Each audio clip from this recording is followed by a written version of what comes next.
Hello बच्चों, कैसे हो सब। बेटा अभी तक हमने रे ऑप्टिक्स में मिरर्स और जो रिफ्रैक्शन का जो बेसिक पार्ट था वो डिस्कस किया है।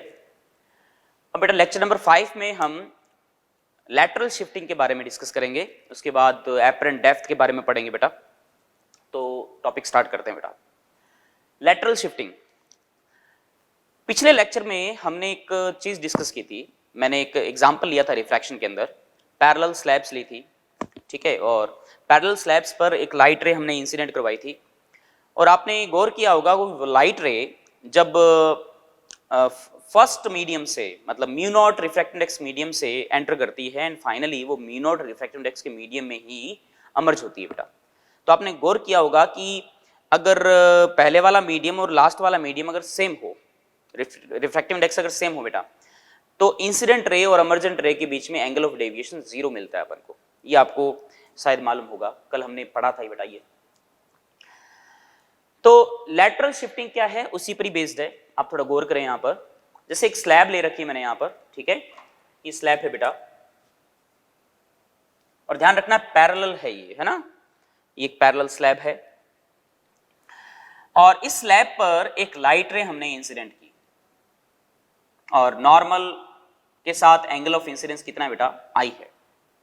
बाहर वाला मीडियम में एयर कंसीडर कर लेता हूं, या तो एयर कंसीडर कर लो या वैक्यूम कंसीडर कर लो, या एक दूसरा मीडियम भी आप अज्यूम कर सकते हो बेटा। तो अगर मैंने एयर कंसीडर किया, यहां पर एंगल ऑफ इंसिडेंस से लाइट रे आई, ये डेंसर मीडियम में जाएगी बेटा, तो टुवर्ड्स द नॉर्मल बैंड हो जाएगी, तो एंगल ऑफ रिफ्रैक्शन यहां पर आर है। फिर लाइट रे इस बाउंड्री पे वापस इंसिडेंट होती है बेटा। तो इस सरफेस के लिए बात करें तो एंगल ऑफ इंसिडेंस ये वाला एंगल हो जाएगा, जो कि अल्टरनेट एंगल होगा, तो ये सेम एंगल होंगे, बराबर होंगे, तो यहां पर एंगल ऑफ इंसिडेंस आर के बराबर हो जाएगा, सही है। फिर लाइट रे रेयर मीडियम में जा रही है तो away from the normal band हो जाएगी, तो यहां पर नॉर्मल ये वाला है, away from the normal band हो जाएगी। स्नेल्स लॉ अगर आप लगाओगे, माइंड में लगा के देखो, 1 इंटू में साइन आई बराबर म्यू इंटू में साइन आर। तो स्नेल्स लॉ अगर आप लगाएं यहां पर तो क्या आएगा, 1 इंटू में sine i is equal to mu into में साइन आर, सिंपल। अब यहां पर अगर मैं स्नेल्स लॉ लगाऊं तो म्यू इंटू में साइन आर, म्यू इंटू में साइन आर बराबर 1 इंटू में, इसको ई मान लो, 1 इंटू में साइन ई, तो म्यू इंटू में साइन आर, म्यू इंटू में साइन आर बराबर 1 इंटू में साइन ई। इसका मतलब आई और ई दोनों बराबर होंगे, तो ये दोनों एंगल बेटा बराबर होंगे। और लॉ ऑफ रिवर्सिबिलिटी से देखें तो आई से आर में जा रहा है, सीधी सी बात है, एयर से स्लैब के अंदर। तो वैसे अगर डायरेक्शन पलट दूं इसकी, तो आर से ही आई में जा रहा है स्लैब से एयर में, तो आर से आई में जाएगा स्लैब से एयर में, करेक्ट। तो ये यहां पर लाइट रे जो है वो पैरेलल जाएगी, इंसिडेंट रे और अमर्जेंट रे दोनों एक दूसरे के क्या होंगी बेटा, पैरेलल होंगी, क्योंकि दोनों एंगल क्या आ रहे हैं यहां पर, बराबर आ रहे हैं। डेविएशन कितना आया, 0 आया। इंसिडेंट रे और अमर्जेंट रे के बीच में डेविएशन कितना बेटा, 0, क्योंकि पहले इधर मुड़ी फिर वापस इधर मुड़ गई, तो टोटल ओवरऑल डेविएशन जो है वो कितना हो गया, 0 हो गया। तो ये दोनों लाइट रेस पैरेलल जा रही हैं, पैरेलल तो जा रही हैं, लेकिन लाइट रे बेटा शिफ्ट होगी, देखो लैटरली शिफ्ट होगी। देखो ये लाइट रे यूं जा रही थी ना, अब देखो शिफ्ट होगी इधर की तरफ, अब यूं जा रही है ना, यूं जा रही थी ये इस तरफ शिफ्ट हो गई पैरेलल। तो इस शिफ्टिंग को अपन बोलते हैं लैटरल शिफ्टिंग। तो ये लैटरल डिस्प्लेसमेंट बोल दो या लैटरल शिफ्टिंग बोल दो, इसकी वैल्यू कितनी आती है, तो ज्योमेट्री से अपन इसकी वैल्यू इजीली कैलकुलेट कर सकते हैं, ठीक है। ये डी की जो वैल्यू है, स्लैब की थिकनेस कितनी बेटा, टी है, रिफ्रैक्टिव इंडेक्स यहाँ पर म्यू है स्लैब का, तो ज्योमेट्री से अपन इजीली कैलकुलेट कर सकते हैं इसको, मैं यहाँ कैलकुलेट नहीं करने वाला। तो d is equal to, calculate करने के बाद बेटा वैल्यू आती है हमारे पास t, thickness of slab sine i minus r upon में कोस आर, ठीक है। ये जरूर हमेशा याद रखें बेटा, बहुत ही काम का फॉर्मूला है, एनसीईआरटी में गिवन है बेटा, तो प्लीज जरूर ध्यान दें। लैटरल शिफ्टिंग डी बराबर t sine i minus r upon cos r, sine i minus r upon cos r. आपको कई बार न्यूमेरिकल के अंदर आई की वैल्यू दे रखी होगी, आर की वैल्यू नहीं दे रखी होगी, तो स्नेल्स लॉ लगाओ ना, स्नेल्स लॉ लगा करके आप आर की वैल्यू फाइंड कर सकते हो बेटा, और वो आर की वैल्यू रखने के बाद आप लैटरल शिफ्टिंग इजीली कैलकुलेट कर सकते हो। इसमें केस है, एक खास पॉइंट है, if angle of incidence is very small, बहुत छोटा एंगल है बेटा, तो आपको मालूम होगा if angle of incidence is very very small then ray is called paraxial ray, ray paraxial होगी। कई बार क्वेश्चन में आ जाता है कि पैरेक्सियल रे इंसिडेंट हो रही है इसके ऊपर, अब बताइए, तो एंगल ऑफ इंसिडेंस काफी छोटा होगा पैरेक्सियल रे के लिए, तो देखो ध्यान देना, अगर आई छोटा है तो आर तो उससे भी छोटा है, ठीक है, तो आई माइनस आर और छोटा हो जाएगा, तो इसका मतलब जो साइन आई माइनस आर है ना, वो काफी, आई माइनस आर बहुत छोटा एंगल है बेटा, तो अगर ये बहुत छोटा है इसका मतलब साइन आई माइनस आर को मैं क्या लिख सकता हूं, सिंपली आई माइनस आर लिख सकता हूं। साइन थीटा थीटा के बराबर हो जाता है अगर थीटा छोटा है तो वही सेम कॉन्सेप्ट यहां लगा सकते हैं अपन। उसके अलावा कोस आर, क्योंकि आर काफी छोटा है ना, तो साइन थीटा तो थीटा हो जाता है अगर थीटा छोटा है, लेकिन कॉस थीटा की वैल्यू क्या हो जाती है 1, क्योंकि थीटा बहुत छोटा है तो कॉस जीरो की वैल्यू 1 बेटा, कॉस आर की वैल्यू क्या हो जाएगी 1। तो ये अप्रोक्सीमेशन अपन लगा सकते हैं if angle of incidence is very very small बेटा, then d is equal to t sine i minus r को मैंने क्या लिख दिया, i minus r upon cos r की वैल्यू 1। ये ध्यान रखना आई और जो आर है ना, ये डिग्री में नहीं है, ये रेडियन के अंदर है, ये जरूर हमेशा याद रखना, ठीक है। ये जो एंगल है ना, एंगल किसके अंदर है भैया, ये रेडियन में है, डिग्री मत रख देना भूल के भी। तो आई माइनस आर है ये। अब मुझे आर की वैल्यू मालूम नहीं, लेकिन आर की वैल्यू यहां से कैलकुलेट कर सकते हैं, आई की वैल्यू छोटी है हमें पता है, since sine i is equal to mu sine r, Snell's law, और आई बहुत छोटा है, आर भी काफी छोटा ही होगा, तो साइन आई क्या हो जाएगा आई, म्यू साइन आर क्या हो जाएगा आर, और ये आई की जो वैल्यू है या जो आर की वैल्यू है ना, वो आई बाई म्यू आप यहां रख सकते हो, इसमें रखेंगे तो डी की वैल्यू देखो कितनी है, डी बराबर टी आई माइनस आर की वैल्यू रख दो i by mu, then we have d is equal to t i 1 minus 1 by mu. Clear? तो ये जरूर ध्यान रखें बेटा, ये फॉर्मूला बेसिक है, सबसे खास है, और वो वाला फॉर्मूला जो है वो भी आप जरूर ध्यान रखें, T I bracket 1 minus 1 by mu. कब लगाना है, जब एंगल ऑफ इंसिडेंस क्या हो, काफी छोटा हो, और ये ध्यान रखना जो आई है ना वो रेडियन में होना चाहिए, डिग्री मत रख देना कभी भूल के भी, 2 डिग्री तो आई की वैल्यू 2 डायरेक्ट मत रख देना, गलत हो जाएगा, ठीक है। और बाकी इस फॉर्मूला को लगाते समय अगर आई की वैल्यू दे रखी है और आर की वैल्यू गिवन नहीं होना, तो स्नेल्स लॉ लगाओ और आर की वैल्यू फाइंड करो। तो ये ध्यान रखना, ये वाला फॉर्मूला हर जगह नहीं लगाना, कब लगाओगे, जब आई क्या हो, काफी स्मॉल हो, तभी लगाना बेटा, और बाकी ये तो सदाबहार है, ये तो कभी भी लगा सकते हो आप, ठीक है। अब अपन एक दो न्यूमेरिकल इस पे देखेंगे, ठीक है बेटा। यस बेटा जी, दो एग्जांपल्स हैं लैटरल शिफ्टिंग पर बेस्ड। फर्स्ट क्वेश्चन, एक स्लैब गिवन है बेटा आपको, एक लाइट रे गिवन है, 45 डिग्री एंगल पर ये इंसिडेंट हो रही है। If lateral shifting of light ray per unit thickness of slab is 1/√3, then find angle of refraction. आपसे एंगल ऑफ रिफ्रैक्शन के बारे में पूछा है कि लैटरल, आपको गिवन क्या है, lateral shifting of light ray per unit thickness, ठीक है। तो हमको ये मालूम है कि जो लैटरल शिफ्टिंग होती है d equals to t sine i minus r upon cos r की इक्वल होती है बेटा, ठीक है। और lateral shifting per unit thickness slab की t है, तो एक्चुअली में अपन को क्या दे रखा है यहाँ पर, d बाई टी की वैल्यू दे रखी है, lateral shifting per unit thickness d by T की वैल्यू गिवन है, तो उससे अपन को इसको प्रश्न को सॉल्व करना है। आप एक बार पॉज करके बेटा ट्राई कर सकते हैं क्वेश्चन को, ओके। देखो d is equal to t sine i minus r upon cos r बेटा, ठीक है। ये वैल्यू, ये फॉर्मूला हमें मालूम है अच्छे से, और हमको d by T lateral shifting per unit thickness, अगर t थिकनेस इस स्लैब की तो d by T lateral shifting per unit thickness, ये बेटा अपन को गिवन है, ये t यहां डिवाइड में ले जाइए, और इसकी वैल्यू 1/√3 दे रखी है, बराबर sine i minus r, i की वैल्यू बेटा 45 डिग्री है, minus r upon cos r. ये क्वेश्चन यहां तक सॉल्व हो चुका है। अब आगे इसको फर्दर अगर अपन को सॉल्व करना है तो इसमें अपन को ट्रिग्नोमेट्री थोड़ी अप्लाई करनी पड़ेगी बेटा, तो आप देखते जाइए। 1/√3 और ये cos r को इधर मल्टीप्लाई कर दीजिए, cos r is equal to √3, यहाँ साइन 45 है बेटा, साइन 45 बोले तो 1 बाय साइन 45 माइनस आर है, साइन ए माइनस बी वाला फॉर्मूला लगाना पड़ेगा, साइन ए माइनस बी मतलब साइन ए कॉस बी माइनस कोस ए साइन बी, तो साइन ए मतलब साइन 45 मतलब 1/√2 cos r, ओके, माइनस फिर cos 45 1/√2 साइन r, ठीक है। तो साइन ए माइनस बी वाला फॉर्मूला लगा दिया, साइन ए कॉस बी माइनस कोस ए साइन बी बेटा, √2 यहां पर वैसे कॉमन आ रहा है, तो √2 को मैं बाहर ले आता हूं, डिवाइड में √2 है ये, और यहाँ पे आप देखिए तो यहाँ पर ये cos r आ रहा है, यहाँ पर sin r आ रहा है, राइट। तो cos r को बेटा इधर मैं ला सकता हूँ, तो या तो मैं एक काम करता हूँ यहाँ पर cos r को डिवाइड कर देता हूँ पूरी इक्वेशन में। तो cos r को डिवाइड करूंगा तो 1 इक्वल्स टू √3/2, यहाँ जाएगा बेटा 1 minus sin r by cos r मतलब tan r, okay. And finally फिर इसको सॉल्व करना है तो ये आ जाएगा √2/√3, इधर क्रॉस मल्टीप्लाई कर दीजिए, 1 माइनस tan r। तो tan r बराबर कितना है बेटा 1 minus √2/3, okay. Then r equals to tan inverse, और ये √3 इधर जा सकते हो आप, तो √3 माइनस √2 अपॉन √3। इस वजह से आप एंगल ऑफ रिफ्रैक्शन की वैल्यू दे सकते हो बेटा, ठीक है। थोड़ी सी मैथमेटिकल कैलकुलेशन थी, तो ज्यादा हाईफाई क्वेश्चन नहीं है, इसमें ट्रिग्नोमेट्री अप्लाई करनी थी अपन को। नेक्स्ट क्वेश्चन देखिए, a light ray incident on a glass slab mu equals to 3/2 at an angle I equals to 2 degree. If thickness of the slab is 4 centimeter, then find the lateral shifting of the ray.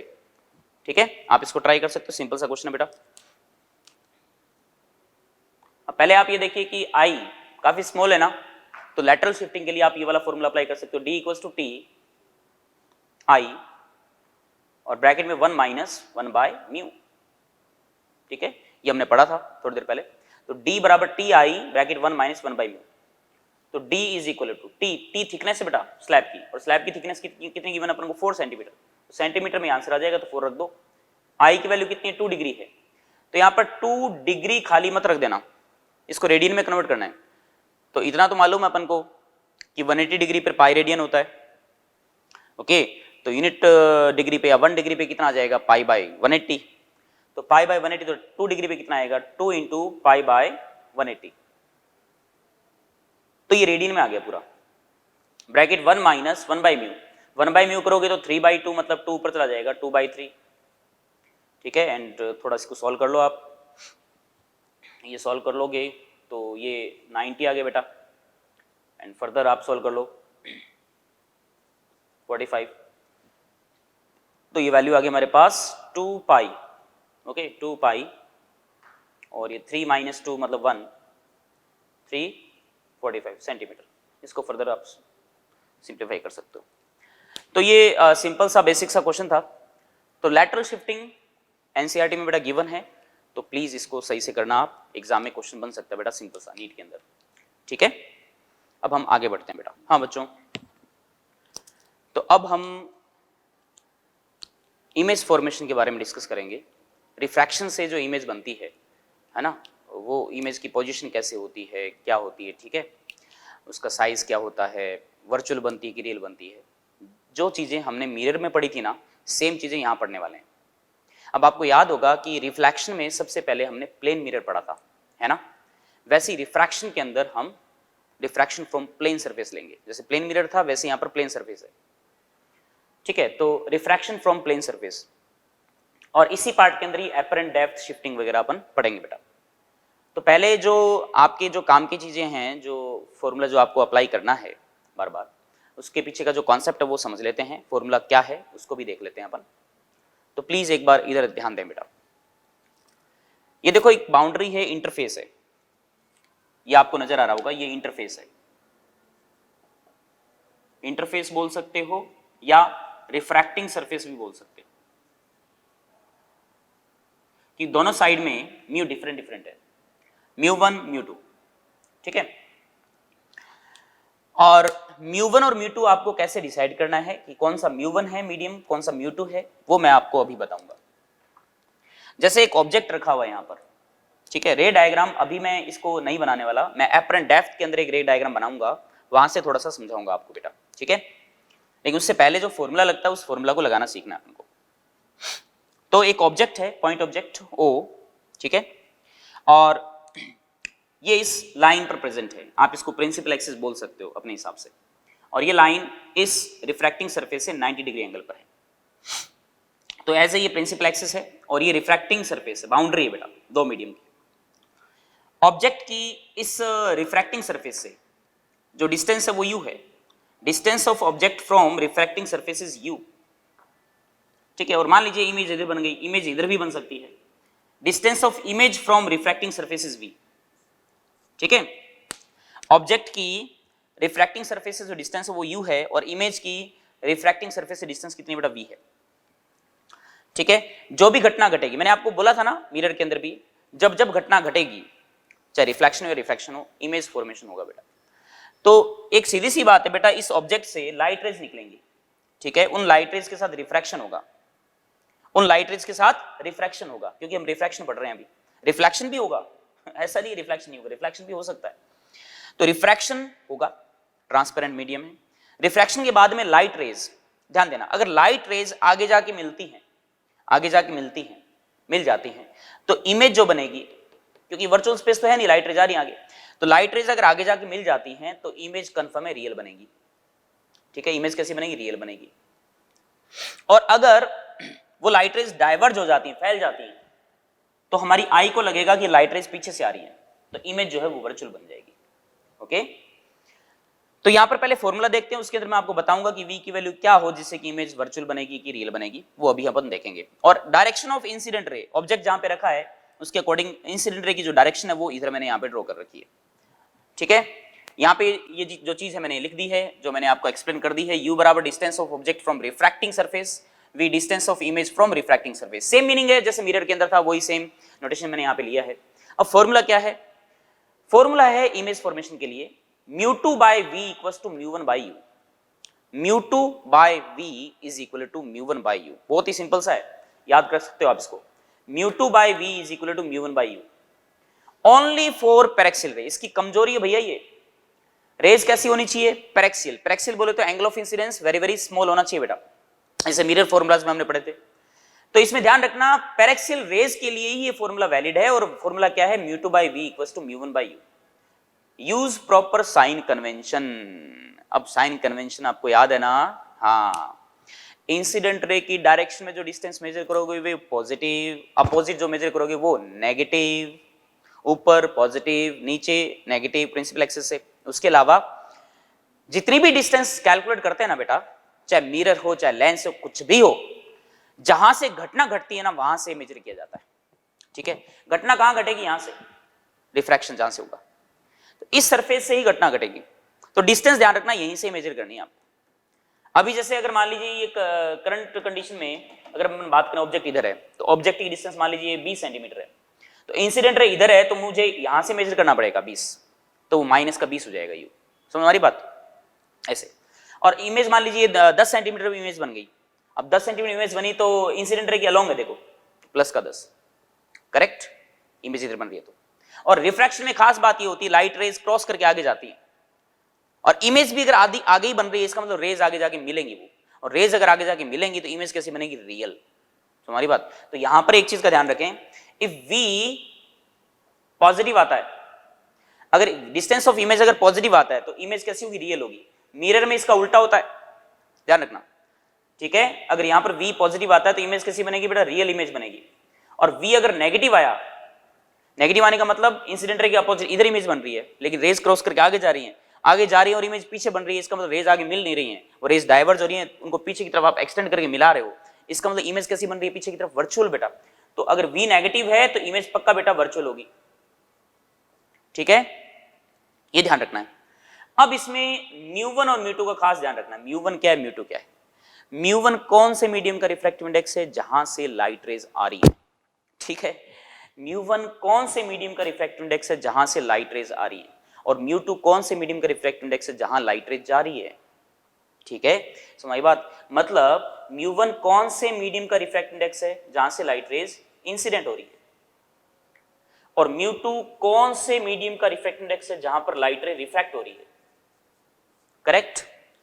mu1 कौन से medium का refractive index है, जहां से light rays आ रही है, और mu2 जिसमें जा रही है, आ रही है, जा रही है, आ रही है, जा रही है, तो ये ध्यान रखना है। तो mu1 मतलब उस मीडियम का रिफ्रैक्टिव इंडेक्स जहां से लाइट रेज इंसिडेंट हो रही है, और mu2 जिसमें लाइट रेज रिफ्रैक्ट हो रही है बेटा। ये बेसिक सा फॉर्मूला है, mu2 by v बराबर mu1 by u, ये बेटा आपको अप्लाई करना आना चाहिए। v ध्यान रखना पॉजिटिव है तो रियल इमेज है, नेगेटिव है तो वर्चुअल इमेज। आगे अपन इसको अप्लाई करना सीखते हैं। एग्जाम्पल मैं बाद में लूंगा, पहले एपरेंट डेप्थ को बताऊंगा और शिफ्टिंग को अपन डिस्कस करते हैं बेटा, ठीक है। हाँ बेटा, तो एपरेंट डेप्थ के बारे में देखें, अभी अभी हमने फॉर्मूला जो पढ़ा था μ2 by v equals to μ1 by u, ठीक है। u distance of object from refracting surface, v distance of image from refracting surface, μ1 जहाँ से लाइट रेज आ रही हैं और μ2 जहाँ जिसमें लाइट रेज जा रही हैं। प्रॉपर साइन कन्वेंशन यूज करना है। v की वैल्यू अगर पॉजिटिव आती है इसका मतलब इमेज रियल, v की वैल्यू अगर नेगेटिव आती है इसका मतलब इमेज वर्चुअल, ठीक है। और एक चीज और ध्यान रखना, मैग्निफिकेशन इस केस में 1 रहता है। लीनियर मैग्निफिकेशन बेटा प्लेन सरफेस से रिफ्रैक्शन में 1 रहता है, जैसे प्लेन मिरर में 1 था ना, वैसे इसमें भी क्या रहता है 1 रहता है, अगर कहीं पूछे तो। एपरेंट डेप्थ थोड़ा गौर से देखना, ये एक स्लैब मान लो या ये मान लो कि एक मतलब एक झील है, लेक है, ठीक है, या बकेट मान लो, बाल्टी मान लो, पानी भरा हुआ मान लीजिए h डेप्थ तक या d डेप्थ मान लो। रिफ्रैक्टिव इंडेक्स कितना है इसका म्यू है और बाहर क्या है एयर है, और यहां पर बॉटम पे एक ऑब्जेक्ट रखा है देखो, और हमें इमेज फॉर्मेशन करना है। तो इस ऑब्जेक्ट से लाइट रे जाएंगी, ठीक है। एक लाइट रे देखो मैंने सीधी ली है, एकदम सीधी स्ट्रेट, और इंटरफेस आपको नजर आ रहा होगा, इंटरफेस ये वाला है, इंटरफेस ये, यहां पर म्यू चेंज हो रहा है अलग अलग, तो नॉर्मल भी यही रहेगा। इसका मतलब light ray without any deviation सीधी पास हो जाएगी, क्योंकि एंगल ऑफ इंसिडेंस इसके लिए कितना है, I 0 है ना। If I is 0 then sin I बराबर म्यू sin R, या μ1 sin I बराबर μ2 sin R। If I is 0 then sin I 0 पूरा 0 हो जाएगा, तो sin R की वैल्यू भी 0 होनी चाहिए, मतलब R बराबर भी 0। तो light ray without any deviation बेटा सीधी निकल जाएगी, इसमें कोई डेविएशन नहीं आएगा। लेकिन अगर हल्का सा एंगल लूं मैं, लाइट रे मान लीजिए थोड़ा सा एंगल पे अगर भेजूं, तो एंगल ऑफ इंसिडेंस आपको अगर नजर आ रहा होगा, ये एंगल काफी स्मॉल है, I is very small, ये ध्यान रखना, बहुत ज्यादा छोटा ही है। तो लाइट रे जैसे ही जाएगी नॉर्मल से अवे मुड़ जाएगी बेटा, क्योंकि ये डेंसर मीडियम और रेयर मीडियम है, तो लाइट रे अवे फ्रॉम द नॉर्मल इस तरह बेंड हो गई, सही है। तो अगर आप यहां पर इन दोनों लाइट रेज के बीच में और भी कई सारे लाइट रेज बनाओगे तो वो यूं ही बैंड होगी कुछ इस टाइप से, ठीक है। और इन लाइट रेज को अगर पीछे की तरफ अगर आप एक्सटेंड करो बेटा, तो ये कहीं ना कहीं इस पॉइंट से आती हुई नजर आ रही है अपन को, ऐसा फील करवा रही है। तो अगर हमारी आई, हमारी आंख यहां पर प्रेजेंट है बेटा, एयर के अंदर प्रेजेंट है, मान लीजिए यहां पर मैं बना दूं, ये अपनी आई है, ठीक है, ये आंख है। तो हमारी आई को क्या लगेगा, हमारी आई में जो लेंस है वो कॉन्वेक्स लेंस है, वो बेटा इन रेज को कन्वर्ट कर देगा और यहाँ पे रेटिना पे इमेज बन जाएगी। तो हमें ऐसा फील हो रहा है कि ये रेज कहाँ से आ रही है, इस पॉइंट से आ रही है। इसका मतलब ये जो कॉइन है ना अपन को, वो कॉइन यहाँ पे दिखेगा, हमारी आंख को इस पॉइंट पे दिखेगा बेटा कॉइन, समझ हमारी बात। तो ये इमेज बन गई, ये ऑब्जेक्ट था तो ये इमेज बन गई, देखो तो हमारी बात। ये लाइट रेज डाइवर्ज हो रही है ना, तो सीधी सी बात है ऑब्जेक्ट कैसा है, ये जो इमेज बन रही है वो कैसी वर्चुअल इमेज है, क्योंकि हमको ये फील करवा रहा है केवल, तो इमेज वर्चुअल है यहाँ पर, ठीक है। इमेज की डिस्टेंस कितनी है यहाँ से, वो डिस्टेंस अपन को फाइंड करनी है। रिफ्रैक्टिंग सरफेस से जो डिस्टेंस है वो अपन को फाइंड करनी है। मान लीजिए डिस्टेंस है h डैश, h डैश अपन यहाँ पर फाइंड कर लेंगे इजीली, क्लियर बेटा। तो ये कब वैलिड है, एक चीज का ध्यान रखना, हम अब फॉर्मूला लगाने जाएंगे μ2 बाई वी बराबर μ1 बाई u, वो फॉर्मूला केवल पैरेक्सियल रेज के लिए वैलिड है। पैरेक्सियल रेज के लिए ध्यान रखना है आपको, angle of incidence very very small होना चाहिए, मतलब आई बहुत छोटा होना चाहिए, और आई अगर छोटा है इसका सीधा सा मीनिंग ये निकला कि जो आंख है ना हमारी, आई जो है वो लगभग इसी लाइन के, इसी जो ये वाले जो रे है ना, एकदम इसी रे के आसपास ही है, मतलब हम उस कॉइन को या उस ऑब्जेक्ट को लगभग सीधा देख रहे हैं, ठीक है, ऑलमोस्ट नॉर्मली देख रहे हैं अपन, सीधा वर्टिकली, लगभग तिरछा नहीं देख रहे हैं। मतलब अगर आई ये यहां पर रहती ना, आई आंख अगर यहां पे होती तो भी लाइट रेज आती, तो उस केस में क्या आंसर आएगा वो भी मैं आपको बताऊंगा। लेकिन अभी ये ऑलमोस्ट बेटा नॉर्मल जो है वो ऑब्जर्वेशन है, ठीक है। तो इस रे के एकदम आसपास ही है, सीधा देख रहे हैं लगभग वर्टिकली। तो चलो फॉर्मूला लगाते हैं अपन। फॉर्मूला क्या कहता है अपन को, देखो μ2 by v is equal to μ1 by u। जो चीजें मालूम है उन चीजों को अच्छे से लगाओ। देखो सबसे पहले μ2 कौन सा मीडियम जिसमें लाइट रे जाती है, लाइट रे यहां से आई इधर जा रही है, एयर में जा रही है, तो μ2 की वैल्यू कितनी होगी 1, इसकी वैल्यू कितनी होगी बेटा 1। v है डिस्टेंस ऑफ इमेज, इमेज पता लगानी है, पता नहीं है कैसे बनेगी रियल वर्चुअल, हमें फॉर्मूला से देखना है रियल वर्चुअल क्या बनेगी, तो मैंने v रख दिया एज इट इज, बराबर μ1 जिससे लाइट रेज आ रही हैं, किससे आ रही हैं, इससे आ रही है, देखो म्यू है ना, इसका रिफ्रैक्टिव कितना म्यू है ना, तो इससे लाइट रेज आ रही है। u distance of object from refracting surface, refracting surface मतलब जहां से घटना घट रही है, यहां से डिस्टेंस मेजर करनी है अपन को। किधर जाओगे आप, ऑब्जेक्ट यहां पर है ना, किस तरफ जाओगे, नीचे, और इंसिडेंट रे की तरह इधर है, इंसिडेंट रे इस तरफ है और आप यहां से डिस्टेंस मेजर करने के लिए नीचे जाओगे तो डिस्टेंस कितनी h है ना, इसका मतलब वैल्यू क्या रखोगे माइनस h। तो v बराबर देखो कितना आया, v बराबर आ गया माइनस का h बाई म्यू।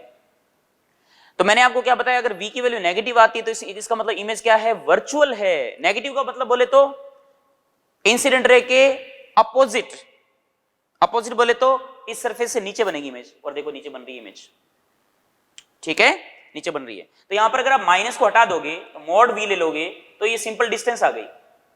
माइनस तो ये बता रहा है ना कि वो इंसिडेंट रे के अलोंग बन रही है या अपोजिट बन रही है, तो मोड ले लोगे बेटा तो h बाई म्यू के बराबर आ गई। और h बाई म्यू जो है वो यही डिस्टेंस है, देखो h डैश, ठीक है। तो अगर आपसे कोई पूछे कि बताइए कि एपरेंट डेप्थ कितनी, इसको अपन एपरेंट डेप्थ बोलेंगे बेटा, ठीक है। इस ऑब्जेक्ट की एपरेंट डेप्थ है, अपन जब देखेंगे तो उसको वो जो है अपन को थोड़ा ऊपर उठा हुआ दिखाई देगा, और जनरली अपन को ऐसा फील भी होता है, ग्लास के अंदर कॉइन रखा है, पानी भरा हुआ है, तो अपन को दिखता है कि कॉइन जो है थोड़ा सा ऊपर उठा हुआ है बेटा, ठीक है। इवन ग्लास का जो बॉटम है वो भी ऊपर उठा हुआ दिखता है अपन को।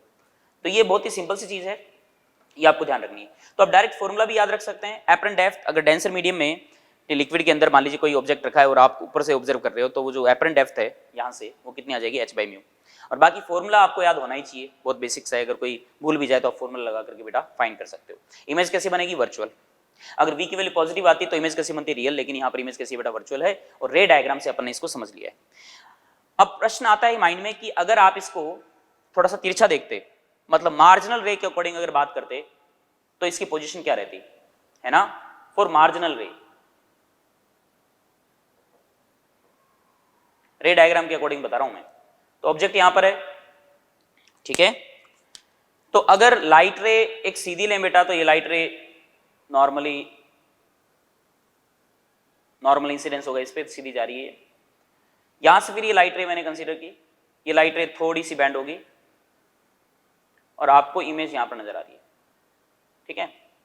अगर आप लाइट रे को और इंक्लाइन कर दो, या आपसे कोई कहे कि आई जो है आपकी जो आंख जो है वो कुछ इस तरफ है, थोड़ी तिरछी देख रहे हो आप इसको, अभी तो नॉर्मली ऐसे ही देख रहे थे आप, तो आपको h बाई म्यू पे दिखेगी इसकी इमेज। लेकिन अगर आप हल्का सा भी, अगर आपने आई को जो पोजीशन है वो चेंज कर दी, ठीक है ना, थोड़ा सा इस सरफेस के एकदम पास में से देख रहे हो आप, तो पास में से देखोगे ना बेटा, तो देखो ये लाइट रे जो है ये बैंड हो चुकी है, देखो इतना, ये इधर जा रही है, ये हमारी आई में पड़ेगी तो हमको ऐसा फील करवाएगी, तो इमेज जो है ना वो यहाँ पे बन रही है, देखो। तो इमेज की जो सरफेस से जो डेप्थ है ना, जो गहराई है ना बेटा, वो h डैश है, और यहाँ पर ये क्लियरली नजर आ रहा है कि जो एपरेंट डेप्थ है वो डिक्रीज हो जाएगी, मतलब ये जो इमेज है ना और ऊपर उठी हुई दिखेगी अपन को, मतलब h dash is less than h by mu. हमारी बात इस केस में, मार्जिनल रे के केस में बेटा। तो अगर आप थोड़ा तिरछा देखोगे तो उस केस में इमेज और ऊपर उठी हुई दिखेगी अपन को, ठीक है।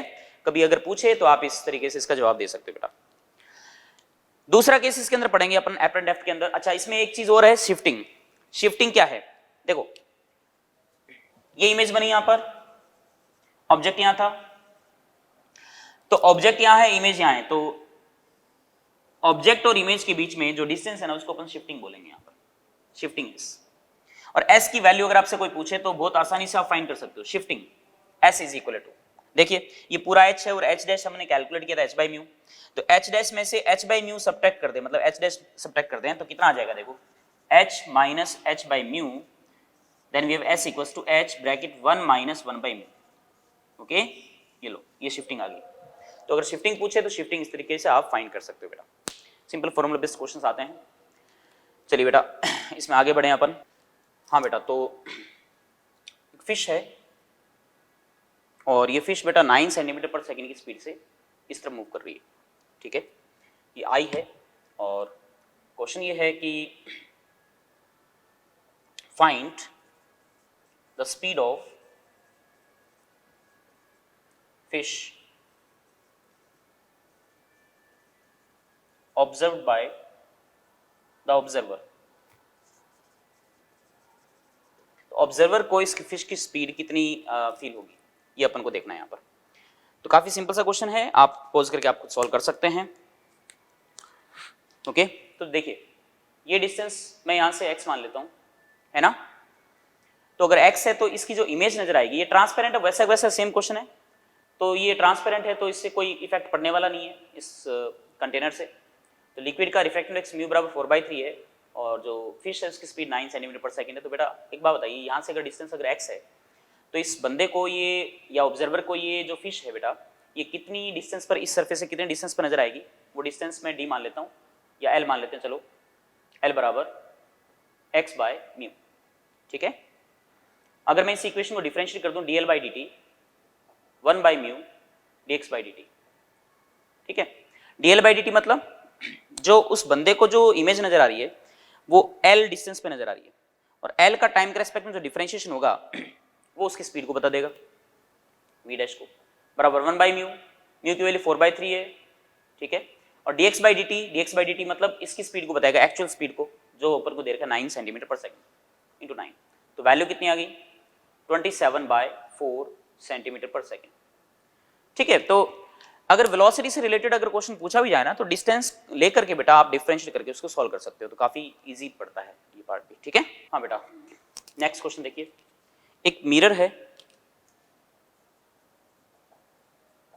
ठीक है, एक बकेट है, इसमें लिक्विड भरा हुआ है 4/3 रिफ्रैक्टिव इंडेक्स का, वाटर ही है, यहाँ पे एक पॉइंट ऑब्जेक्ट O है, ये डिस्टेंस 5 सेंटीमीटर, ये वाला डिस्टेंस 10 सेंटीमीटर है। आपसे पूछा है find distance of image from mirror after reflection from mirror, मतलब मिरर से जो रिफ्लेक्शन के बाद में जो इमेज बनेगी उसकी मिरर से डिस्टेंस कितनी है। ठीक है, आप इसको खुद से ट्राई कर सकते हैं पॉज करके। चलिए बेटा देखो अब कैसे करें, ध्यान देना। ऑब्जेक्ट यहां पर बैठा है, राइट रे लेके जाओ, रिफ्रैक्शन हुआ, डेंसर से रेयर में जा रही है, तो इमेज अपन को पता है h/μ पे बनेगी। एपरेंट डेप्थ का डायरेक्ट अगर आप कॉन्सेप्ट जानते हो तो डायरेक्ट लगा दो, या u2/v बराबर μ/u वाला कॉन्सेप्ट भी आप अप्लाई कर सकते हो। तो ऑब्जेक्ट यहाँ पर तो फर्स्ट रिफ्रैक्शन हुआ तो इमेज कहीं ना कहीं यहाँ बन जाएगी। ठीक है, इसको मैं I1 लिख देता हूँ, और ये इमेज कितने पे बनेगी बेटा, यहाँ से इस सरफेस से कितनी डिस्टेंस पे बनेगी h/μ पे, h कितना बेटा 10 है, तो ये जो डिस्टेंस आएगी हमारे पास 10/μ, म्यू की वैल्यू 4/3। ओके, तो ये वैल्यू ये आ गया हमारे पास 15/2 सेंटीमीटर। ठीक है, या 7.5 भी ले लो चाहो तो 7.5 सेंटीमीटर डिस्टेंस पर ये इमेज बन जाएगी यहां पर। फिर इसके बाद में लाइट रे के साथ साथ रहना है, फिर लाइट रे को आगे लेके जाओ, रिफ्लेक्शन हुआ, रिफ्लेक्शन होगा तो इस रिफ्लेक्शन के लिए अगर मैं आपसे पूछूं कि ऑब्जेक्ट कौन होगा तो ऑब्जेक्ट I1 होगा बेटा, और इस ऑब्जेक्ट की डिस्टेंस मिरर से कितनी है 5, तो ये है, और 7.5 ये है, तो टोटल कितना है यहां से यहां तक आ गया 12.5। तो ये 12.5 सेंटीमीटर डिस्टेंस होगी। तो अपन को पता है मिरर से जितनी परपेंडिकुलर डिस्टेंस पे ऑब्जेक्ट होता है सेम परपेंडिकुलर डिस्टेंस पे इमेज बनती है बेटा, तो इमेज इसकी बनेगी जस्ट पीछे ऊपर, करेक्ट, यहाँ इमेज बन गई, और ये डिस्टेंस यहाँ से यहाँ तक कितनी होगी बेटा 12.5 सेंटीमीटर। हमारी बात इस तरीके से। तो आपसे यही पूछा है कि find distance of image from mirror after reflection from mirror, mirror से रिफ्लेक्शन के बाद जो इमेज बनेगी उस इमेज की मिरर से डिस्टेंस कितनी है, तो 12.5 सेंटीमीटर है। लेकिन अगर आपसे ये पूछता ना कि फाइनल इमेज बताओ कहां पे बनेगी, तो बेटा एक चीज देखो, इस रिफ्लेक्शन के बाद में लाइट रे वापस जाएगी ना, वापस जाएगी तो देखो रिफ्रैक्शन हुआ ना, तो फाइनल इमेज की अगर आपसे पूछे तो फिर आंसर अलग आता। तो वापस शुरू करें इसको, तो ये पहला रिफ्रैक्शन हुआ, इमेज यहां बन गई, फिर रिफ्लेक्शन हुआ, इमेज यहां बन गई, फिर लाइट रे इधर आएगी, रिफ्रैक्शन हुआ। इस रिफ्रैक्शन की अगर मैं बात करूं तो अगेन इस पे फॉर्मूला लगाएं, μ2/v बराबर μ1/u, तो बड़ा आसानी से लगा सकते हो। μ2 जिससे लाइट रे जा रही है, किसमें जा रही है 4/3 में जा रही है, 4/3। v distance of image find करना है, बराबर μ1 किससे आ रही है, यहां से आ रही है, देखो यहां से उसको नहीं, उस पे नहीं जाना, यहां से आना है। ठीक है, जस्ट पहले कितना है 1 है ना, एयर है 1/u, u है इस सरफेस से ऑब्जेक्ट की डिस्टेंस, ऑब्जेक्ट अब ये हो गया, अब ये डिस्टेंस कितनी है बताओ, ये तो 12.5 है और ये कितना है 5 है, तो 12.5 और 5 कितना हो गया 17.5, तो यहां से डिस्टेंस 17.5 है, लेकिन इंसिडेंट रे के अपोजिट है तो माइनस का 17.5, तो यहां से बेटा v की वैल्यू हमारे पास आ जाएगी 4 × 17.5/3 नेगेटिव में, और नेगेटिव ये इंडिकेट कर रहा है कि जो इमेज बन रही है वो इंसिडेंट रे के अपोजिट बन रही है, तो वर्चुअल है। ओके, ऊपर की तरफ ही बनेगी, और कितनी डिस्टेंस बनेगी, इतनी डिस्टेंस पर। वो डिस्टेंस कहां से हमने कैलकुलेट की, सरफेस से, तो माइनस हटा दोगे तो केवल डिस्टेंस आ जाएगी, तो इमेज जो भी बनेगी वो 4 × 17.5/3 डिस्टेंस पर बनेगी। वो आगे आप कैलकुलेशन कर सकते हो बेटा। तो चलिए अब हम आगे बढ़ते हैं, रिफ्रैक्शन फ्रॉम स्फेरिकल सरफेस। ठीक है, हेलो बेटा, तो रिफ्रैक्शन फ्रॉम स्फेरिकल सरफेस,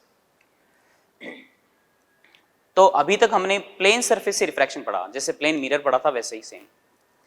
फिर उसके बाद में हमने स्फेरिकल मिरर पढ़े थे, वैसे यहाँ पर स्फेरिकल सरफेस से रिफ्रैक्शन वाला पार्ट आ गया, ठीक है, सेम उसी वे से, ठीक है। और फॉर्मूला जो है इसका अपन डायरेक्ट फॉर्मूला डिस्कस करेंगे और एक दो न्यूमेरिकल डिस्कस करेंगे बेटा, ठीक है, क्योंकि इसका मेन फॉर्मूला जो है वही काम का है हमारे लिए।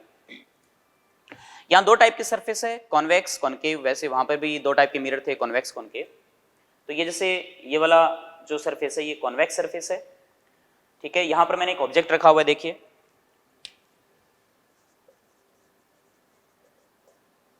और यहां पर मैंने इमेज बना दी। हो सकता है इमेज यहां ना बने, पीछे की तरफ बन जाए, ठीक है। और ये इंसिडेंट रे है, ये ध्यान रखना, ये रेस कैसी है, पैरेक्सियल है, ठीक है, रेस पैरेक्सियल है बेटा। तो ये लाइट रेस गई, और ये जो स्फेरिकल सरफेस आपको नजर आ रही है, जो कर्वेचर नजर आ रहा है, कर्वेचर के अकॉर्डिंग जो सेंटर है ना, ये सी है, ये सेंटर ऑफ कर्वेचर है, और इस सरफेस से ये इसकी रेडियस कैपिटल आर है, ये रेडियस है बेटा, ठीक है। कॉन्सेप्ट वही है, μ1 उस मीडियम का रिफ्रैक्टिव इंडेक्स है जहां से लाइट रेज आ रही है, और μ2 उस मीडियम का रिफ्रैक्टिव इंडेक्स है जहां पे लाइट रेज जा रही है। μ1 जहां से आ रही है, μ2 जिसमें जा रही है। u distance of object, u distance of object है, कहां से, जहां से घटना घट रही, घटना यहां से घटेगी। और v डिस्टेंस ऑफ इमेज है, कहां से, जहां से घटना घटेगी, वो डिस्टेंस ऑफ इमेज है। क्लियर? तो u और v भी हमें क्लियर हो गया। साइन कन्वेंशन अपन जानते हैं, इंसिडेंट रे के अलोंग है तो पॉजिटिव, अपोजिट है तो नेगेटिव, ठीक है। सेम यहां पर देखो, ये कॉनकेव सरफेस है, μ1 μ2, कर्वेचर कुछ इस तरीके, सेंटर इधर आ जाएगा, रेडियस आर है, ऑब्जेक्ट इमेज इधर बना दी मैंने, ठीक है। अगर आपको नॉर्मल देखना है तो नॉर्मल के लिए मैंने आपको पहले भी बताया, सेंटर से स्फीयर के सरफेस पे कोई भी लाइन ड्रॉ करोगे नॉर्मल का काम करेगा। तो लाइट रे अगर इस ऑब्जेक्ट से यूं आएगी तो आपको देखना है कि डेंसर से रेयर में जा रही है या रेयर से डेंसर में जा रही है। तो अगर ये डेंसर होता, ये रेयर होता, तो उस केस में लाइट रे यूं बैंड हो जाती, ये डेंसर होता, ये रेयर होता। और अगर ये रेयर है और ये डेंसर है तो ये टुवर्ड्स द नॉर्मल बैंड हो जाती है इस तरफ, ठीक है। तो वो डिपेंड करेगा मीडियम के ऊपर।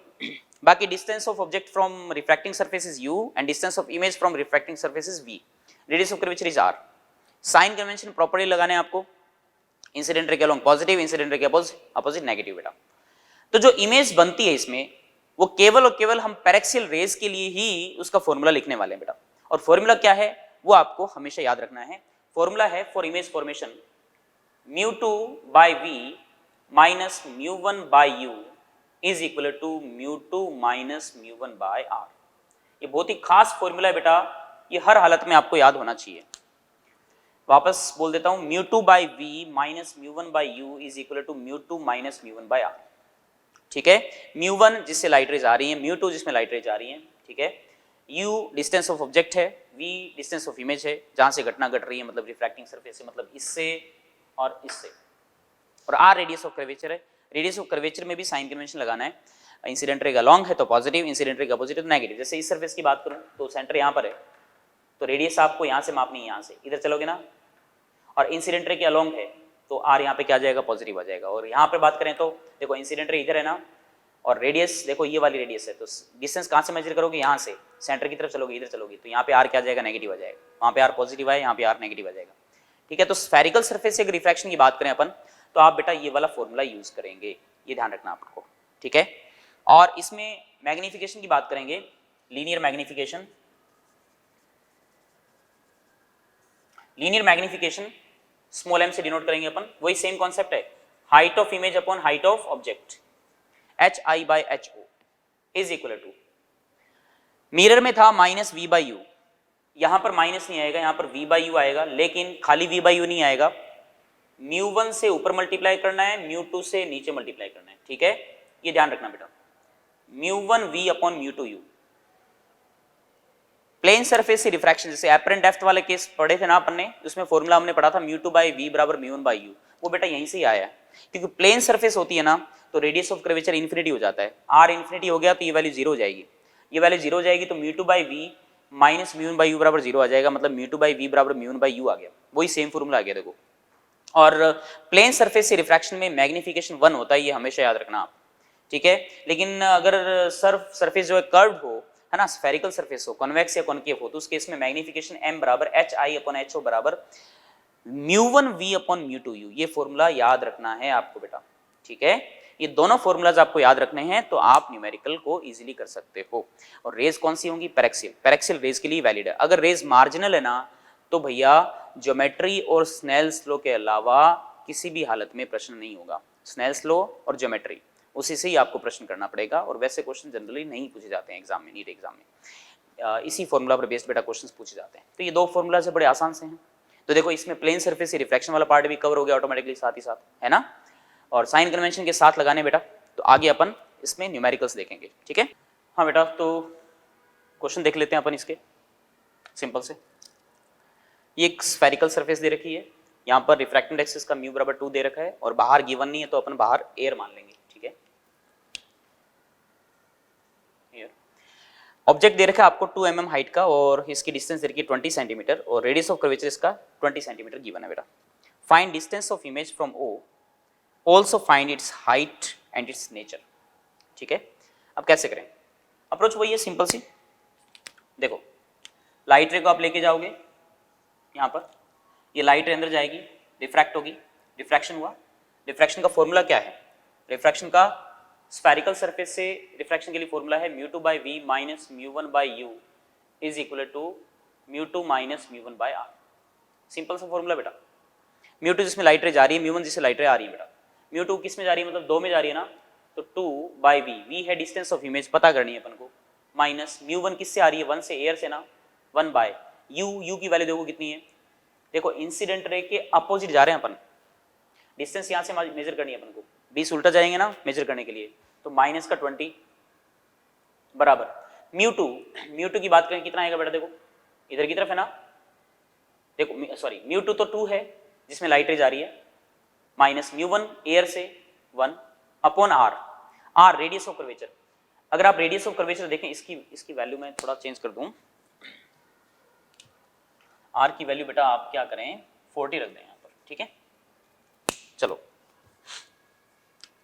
तो देखो μ2 की वैल्यू 2 जिसमें लाइट रे आ रही है, μ1 की वैल्यू 1 एयर है, तो 2 minus 1 r radius of curvature है बेटा। तो एक बात बताइए, इस सरफेस के अकॉर्डिंग सेंटर इसका इधर आएगा, तो ये जो डिस्टेंस है इधर जाओगे ना आप मेजर करने के लिए, कितना 40 है, लेकिन इंसिडेंट के अलोंग तो प्लस का 40, ठीक है, ये आ गया। तो 2/v minus minus plus 1/20 is equal to 1/40, 1/40 आ गया, 2 माइनस 1 1/40। यहां से सोल्व करोगे आप, 2/v is equal to 1/40 minus 1/20, 1/40 minus 1/20, तो कितनी वैल्यू आ जाएगी? माइनस का 1/40 आ जाएगा, ठीक है। माइनस का 1/40, तो v की वैल्यू कितनी आ गई हमारे पास? माइनस का 80 सेंटीमीटर। अब देखो नेगेटिव, मैंने प्लेन सरफेस से रिफ्रैक्शन बताया था ना, वही सेम चीज लगानी है। अगर v नेगेटिव आता है तो इसका मतलब सीधा सीधा है यहाँ पर इमेज वर्चुअल है। मिरर के अंदर v नेगेटिव आता तो इमेज होती थी रियल, यहाँ पर इमेज क्या होगी? वर्चुअल। रिफ्रैक्शन में ध्यान ही रखना, रिफ्रैक्शन में v की वैल्यू अगर नेगेटिव आती है ना तो इसका मतलब इमेज वर्चुअल है, v की वैल्यू पॉजिटिव आती है इसका मतलब इमेज रियल है। तो यहाँ पर इमेज कैसी? वर्चुअल है, v बराबर -80। -80 का मतलब इंसिडेंट रे के अलोंग नहीं, अपोजिट, इमेज पीछे बनेगी। तो आपकी आंख तो यहाँ पर है और आप इमेज को पीछे बन रही है बेटा, ठीक है, तो वो रेज डाइवर्ज होंगी पक्का, ठीक है। तो ये हमने फाइंड कर ली, डिस्टेंस फाइंड कर ली ओ से, तो डिस्टेंस ओ से कितनी आ गई? 80 सेंटीमीटर आ जाएगी बैक साइड में। Also find its height. Magnification की बात करें तो अपन जानते हैं HI/HO is equal to μ1v, formula होता है μ1v अपॉन μ2u। μ1 कितना है बेटा? μ1 है 1, v की वैल्यू साइन के साथ रखनी है -80 अपॉन μ2u, μ2 कितना है? μ2 है 2, ठीक है। और u की वैल्यू कितनी है बेटा?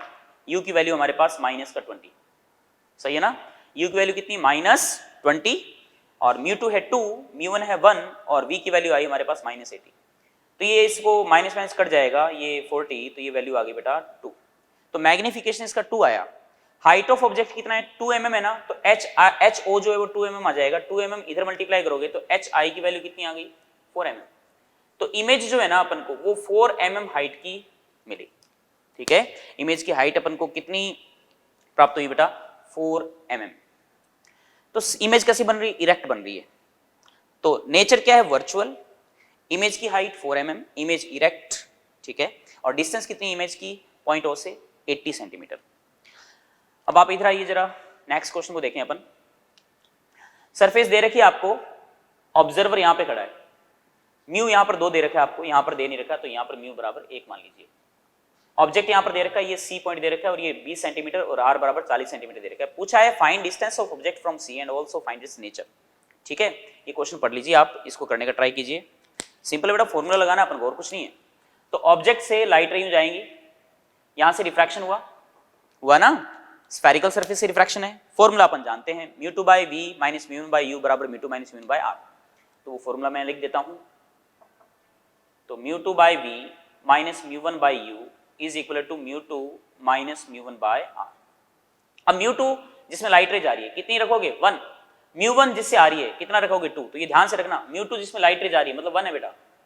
v है डिस्टेंस ऑफ इमेज पता करनी है अपन को, माइनस म्यू वन किससे आ रही है 2 से आ रही है 2 अपॉन में u है डिस्टेंस ऑफ ऑब्जेक्ट कितना 20 सेंटीमीटर। क्या रखोगे 20 या माइनस 20। देखो इंसिडेंट रे इधर है और जाओगे इधर मापने के लिए तो माइनस का 20 बराबर म्यू टू की वैल्यू मतलब 1, म्यू वन 2 अपॉन में r। अब अगर आप इसका इस सरफेस का सेंटर देखोगे तो इधर आएगा ना, तो आपको इधर जाना पड़ेगा। देखो इस तरफ इंसिडेंट रे देखो इधर है, इंसिडेंट रे इधर है और सेंटर भी इसका इधर है। क्या रखोगे प्लस का 40। ठीक है, बाकी गुणा भाग बेटा और कुछ नहीं है। तो 1 अपॉन वी या आगे 1 अपॉन में 10 बराबर यह आ जाएगा माइनस का 1/40। ठीक है, और 1 अपॉन वी बराबर आ गया हमारे पास माइनस का 1/10 माइनस का 1/40। ये 4 से मल्टीप्लाई कर दो। ठीक है, तो ये 4/40 हो जाएगा माइनस का, और ये 1 तो 5/40 तो 8 आ जाएगा। तो v बराबर आ गया बेटा माइनस का 8 सेंटीमीटर। माइनस का 8 सेंटीमीटर मीनिंग इमेज किधर बन रही है इंसिडेंट रे के अलोंग नहीं, अपोजिट। मतलब कहां बन रही है, यहां पे बन रही है इमेज। और नेगेटिव आने का मतलब इमेज कैसी है, वर्चुअल है। करेक्ट बेटा, इमेज वर्चुअल बन रही है और 8 सेंटीमीटर बन रही है। नेचर भी पता कर लिया, डिस्टेंस भी पता कर ली। ठीक है, तो इस तरीके से अपन बेटा क्वेश्चन को आसानी से कर सकते हैं। आगे एक एग्जांपल और लेता हूं मैं। हाँ बेटा, तो नेक्स्ट एग्जांपल, एक स्फीयर है, रिफ्रैक्टेड एक्स म्यू है, रेडियस आर है, बाहर एयर है बेटा, एक ऑब्जेक्ट रखा हुआ ओ, इसकी डिस्टेंस यहाँ से एक्स है और कह रहा है कि जो इमेज बन रही है वो भी एक्स डिस्टेंस से बन रही है। ठीक है, तो आपको बताना है कि एक्स की वैल्यू कितनी है। ठीक है, तो अब अगर प्रॉपर वे से सॉल्व करें अपन, तो हमको मालूम है कि इस ऑब्जेक्ट से लाइट रे आएंगी बेटा, यहां से रिफ्रैक्शन होगा, इमेज बनेगी। फॉर्मूला आपको पता है mu two by v minus mu by u बराबर mu two minus mu by r वाला लगाना है अपन को। फिर लाइट रे यहाँ पे जाएगी, इस सरफेस से रिफ्रैक्शन होगा। इस सरफेस के लिए ऑब्जेक्ट कौन होगा, जो इस सरफेस के लिए जो इमेज बनेगी ना, वो इसके लिए क्या होगा, ऑब्जेक्ट होगा। फिर अगेन वही फॉर्मूला लगाओगे एंड फाइनली यहाँ पे इमेज बन जाएगी। लेकिन इस वे से अगर आप सॉल्व करोगे तो बहुत ज्यादा टिपिकल पड़ जाएगा। लॉ ऑफ रिवर्सिबिलिटी के हेल्प से इस क्वेश्चन को बड़ा जल्दी किया जा सकता है बेटा, और वो भी बहुत ही कुछ ही सेकंड्स में। देखो ऑब्जेक्ट ओ है, अगर लाइट रे यहाँ से जा रही है जैसे सपोज इस तरीके से, ठीक है, after refraction from this surface, अगर लाइट रे मान लीजिए पैरेलल हो जाए, अगर ये पैरेलल हो जाए, सोचें, तो इसके बाद ये कंफर्म है कि अगर मैं इस लाइट रे की डायरेक्शन को पलट दूं, रिवर्स कर दूं, तो ये पक्का बेटा उसी पाथ को फॉलो करते हुए जाएगी, उसी डिस्टेंस एक्स पे जाएगी। इसका मतलब अगर यहां पर भी पैरेलल जा रही है, इसका मतलब यहां से लाइट रे पक्का बेटा एक्स डिस्टेंस से गुजरेगी ना। इसको उल्टा करके देखो, ऐसे करके, वैसे इसमें भी जा रही है ऐसे इस टाइप से। इसका मतलब एक रे तो ऐसे चलेगी और एक रे अगर मैं सीधी लेके जाऊं तो इसके लिए एंगल ऑफ इंसिडेंस यहाँ पर 0 है, तो ये लाइट रे सीधी पास हो जाएगी बेटा, सीधी यहाँ पे इमेज बन जाएगी, एक्स डिस्टेंस पर इमेज फॉर्म होगी। देखो ठीक है, तो हमें अब 2 बार सॉल्व करने की जरूरत नहीं, हमें केवल यहीं से ही सॉल्व कर देना है क्वेश्चन को। कैसे, देखो फॉर्मूला लगाएंगे mu two by v minus mu one by u is equal to mu two minus mu one by r. ठीक है ना। अब ये देखें कि म्यू टू जिसमें लाइट रे जा रही है कितना है, म्यू है, म्यू रख दिया। वी है इस सरफेस से रिफ्रैक्शन के बाद जो इमेज बनेगी उसकी डिस्टेंस। अब आप ये देखेंगे रे पैरेलल जा रही है, इतना तो आपको मालूम चल गया होगा, जब भी लाइट रेज पैरेलल जाएंगी बेटा तो इन्फिनिटी में जाके मीट होगी, सीधी सी बात है। तो इस सरफेस से रिफ्रैक्शन के बाद जो इमेज बन रही है वो इनफाइनाइट में बन रही है बेटा, तो v की value infinite. Minus mu one किससे आ रही लाइट रे, एयर से, एयर का रिफ्रैक्टिव इंडेक्स 1 बाई यू है डिस्टेंस ऑफ ऑब्जेक्ट, यहां से ऑब्जेक्ट की डिस्टेंस, इधर जाओगे ना माइनस का x बराबर म्यू टू मतलब म्यू जिसमें लाइट रे जा रही है, माइनस म्यू वन कहां से आ रही है, एयर से, 1 अपॉन r इस सरफेस के लिए रेडियस ऑफ कर्वेचर सेंटर यहां पर है, तो इधर जाओगे ना मेजर करने के लिए r यहां से, तो कितना है प्लस का r इंसिडेंट रे के लॉन्ग। ये देखो ये तो हो गया 0, ये माइनस में प्लस हो गया, पलट दो इसको, x बराबर आ गया अपने पास r अपॉन में म्यू माइनस 1। देखो कितना इजी आ गया, देखो सिंपल तरीके से सॉल्व कर लिया। तो इसी तरीके से बेटा इस स्फेरिकल सरफेस रिफ्रैक्शन वाले जो क्वेश्चंस हैं आप ट्राई कीजिए, है ना, आप आराम से कर सकते हो क्वेश्चंस को, नीट लेवल पे बेटा आराम से क्वेश्चन अपन कर सकते हैं। अब इसमें दो चीजें हैं, एक है फर्स्ट फोकस और दूसरा है सेकंड फोकस, उसको भी समझ लेते हैं अपन। जैसे ये सरफेस मैंने यहाँ पे ड्रॉ कर रखी है, refracted index μ1, refracted index μ2। First focus क्या होता है, ध्यान देना, after refraction light ray parallel होनी चाहिए, तो जिस पॉइंट से आएंगे ना वो उस पॉइंट को फर्स्ट फोकस बोलेंगे अपन, या आती हुई दिखेंगे अपन को, ठीक है। तो आफ्टर रिफ्रैक्शन लाइट रे कैसे होनी चाहिए, पैरेलल होनी चाहिए। अगर मैं आपसे पूछूं बताइए डिस्टेंस कितनी होगी, ये फर्स्ट फोकस की फोकल लेंथ है बेटा, ये वाला डिस्टेंस, इसको O मान लेते चलो, ठीक है। तो ये डिस्टेंस अगर आपसे पूछे, मान लीजिए ये F1 डिस्टेंस है, ये वाली, ठीक है, तो आप इसमें इजीली फॉर्मूला अप्लाई कर सकते हो। फॉर्मूला लगा के देखें अपन अगर यहां पर बेटा, तो μ2 बाई वी, μ2 मतलब μ2 है जिसमें लाइट रे जा रही है, v इन्फिनिटी पे लाइट रे मीट करेंगी इनफाइनाइट, माइनस μ1 जिससे लाइट रे आ रही है μ1 अपॉन u आ जाएगा माइनस का f, इधर है ना, तो माइनस का f1 बराबर μ2 माइनस μ1, μ2 जिसमें लाइट रे जा रही है μ2 माइनस μ1 ही है अपॉन r की बात करें सेंटर इधर है बेटा तो प्लस का r, ये जीरो हो जाएगा, माइनस माइनस प्लस हो गया, तो f1 की वैल्यू देखो कितनी है, f1 आ गया अपने पास r, इसको पलट दो, μ1 इधर मल्टीप्लाई कर दो, तो r μ1 अपॉन में μ2 माइनस μ1, सही है ना। वैसे हिसाब से देखा जाए तो ये फोकस नेगेटिव आ रहा है, फोकल लेंथ नेगेटिव आएगी, क्योंकि अगर आप इसमें अगर आप इसको कंसीडर नहीं करते हो, साइन को कंसीडर नहीं करते हो, तो ऑटोमेटिकली f1 की वैल्यू नेगेटिव आ जाएगी, हमारी बात ऑटोमेटिकली। मुझे नहीं पता कि सरफेस कैसी है ये, ठीक है, मुझे नहीं मालूम, मुझे बस इतना मालूम है कि आफ्टर रिफ्रैक्शन रेज कैसे जानी चाहिए, पैरेलल जानी चाहिए, ये ध्यान रखना। आफ्टर रिफ्रैक्शन, फर्स्ट फोकस के लिए आफ्टर रिफ्रैक्शन रेज पैरेलल जानी चाहिए, ये मेन कॉन्सेप्ट है। तो मुझे नहीं पता कि ऑब्जेक्ट कहां पर है, मुझे नहीं पता ऑब्जेक्ट कहां पर है, अगर मुझे ऑब्जेक्ट पता नहीं है तो मैं सिंपली μ1 बाई u रखूंगा, u में मुझे साइन नहीं पता है, ठीक है, और u को मैं f1 बोल दूंगा, तो f1 की वैल्यू ऑटोमेटिकली यहां पर क्या आ जाएगी, नेगेटिव आ जाएगी। Is that clear? तो माइनस r इंटू μ1 अपॉन में μ2 माइनस μ1, नेगेटिव मतलब फोकस पीछे है, ठीक है, ये हो गया। तो अब सेकंड फोकस की बात करें, सेकंड फोकस की डेफिनेशन थोड़ी अलग है, before refraction light rays parallel रहनी चाहिए, before refraction light rays parallel रहनी चाहिए। इसका मतलब अब अगर इसमें फॉर्मूला मैं लगाऊं तो वही सेम फॉर्मूला μ2 बाई μ1, μ2 तो μ2 ही है, μ2 by v, sorry μ2 by v क्या है, डिस्टेंस ऑफ इमेज, और जो v होगा ना वही फोकस होगा, f फोकल लेंथ होगी, f सेकंड, माइनस μ1 कहां से आ रही है, μ1 से ही आ रही है, बटा u है डिस्टेंस ऑफ ऑब्जेक्ट बेटा, इंफिनिटी से आ रही तो ऑब्जेक्ट कहां पर है, इनफाइनाइट पर, बराबर μ2 माइनस μ1 बाय r की बात करें, रेडियस ऑफ कर्वेचर इधर की तरफ r आ गया, लो ये वैल्यू जीरो हो गई, और फिर ये μ2 इधर मल्टीप्लाई कर दोगे तो f सेकंड की वैल्यू कितनी है, देखो बेटा f सेकंड आ जाएगा हमारे पास r μ2, ठीक है, अपॉन में μ2 माइनस μ1, ये सेकंड फोकस की फोकल लेंथ आ गई, क्लियर, ये वाला पार्ट। और ये फर्स्ट फोकस की फोकल लेंथ आ गई। कई बार इनमें डिवीजन पूछा जाता है कि इनका जो डिवीजन है वो कितना होगा, f1 बाय f2 कितना आएगा, तो f1 बाय अगर f2 पूछा जाए सिंपली, तो बेटा अगर आप डिवाइड करके देखोगे तो r कट जाएगा, μ2 माइनस μ1 भी कट जाएगा, यहाँ पर माइनस का μ1 आएगा और यहाँ पर आएगा μ2। तो कई बार अपन को एक फोकस दे रखा होता है और दूसरा फोकस पूछा होता है, तो अपने इजीली फाइंड कर सकते हैं।